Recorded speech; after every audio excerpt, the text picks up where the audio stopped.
So this is the kind of thing that Sridhar Maharaj would give. In other words, he's picking one Sanskrit shloka out of the air over here and another one out of the air over here, and they're like transcendental Chintamani marbles, and he's playing with them and juggling them and looking at them from different points of view. And then if you're very fortunate, he'll give it to you.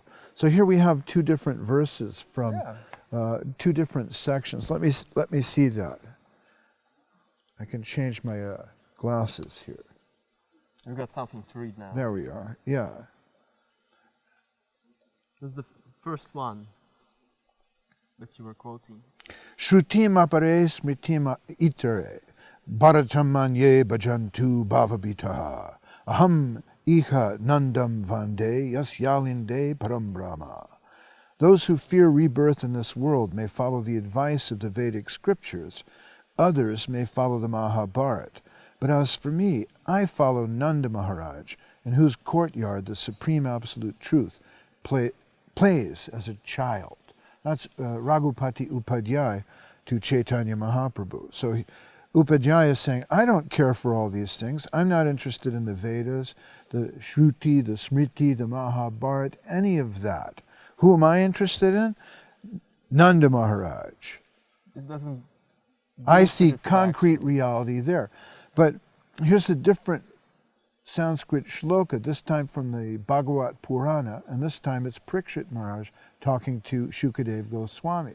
You can see the level of discourse in the Bhagavat Purana. It's a lot higher than in any other religious scripture that you may look at.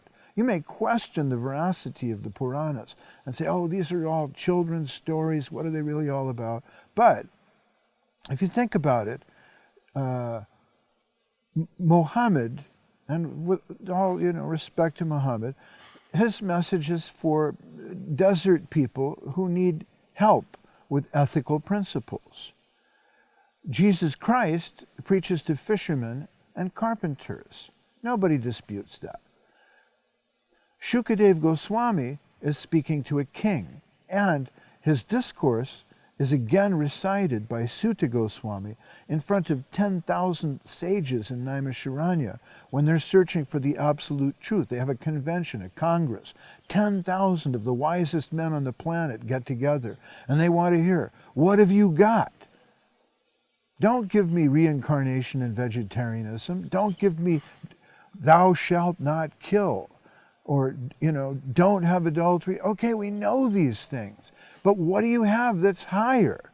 So Parikshit Maharaj says to the boy saint, Shukadev, Nanda kim makarod brahma shreya evam mahodayam jashoda mahabhaga papao yasya stanam hari. O knower of the absolute truth, O knower of Brahman, you are always merged in the exclusive conscious world. This is your territory. I'm going to die. I have a very short time left to live.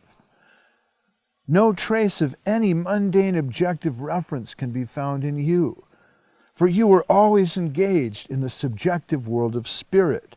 Never is your consciousness thrown toward this objective world of ours. And you say that Krishna is the supreme, absolute truth. So I ask one question of you, my master. What did Nanda do? Who is this Nanda Maharaj? What duty did he discharge? What sort of realization does Nanda Maharaj have that the supreme absolute truth is so intimate with him that he appears as Nanda's son and crawls around in his courtyard? So like... He seems to be under Nanda's clutches, right? Nanda Maharaj can say, what are you doing? Don't play with those flowers. You can tell him, bring thy slippers, and he'll bring them on his forehead. Bring me my slippers, and he'll bring them on his forehead. So who is this Nanda Maharaj? I want to understand that. But our movement does not stop with Nanda Maharaj. This is Vatsalya Rasa. Oh, God.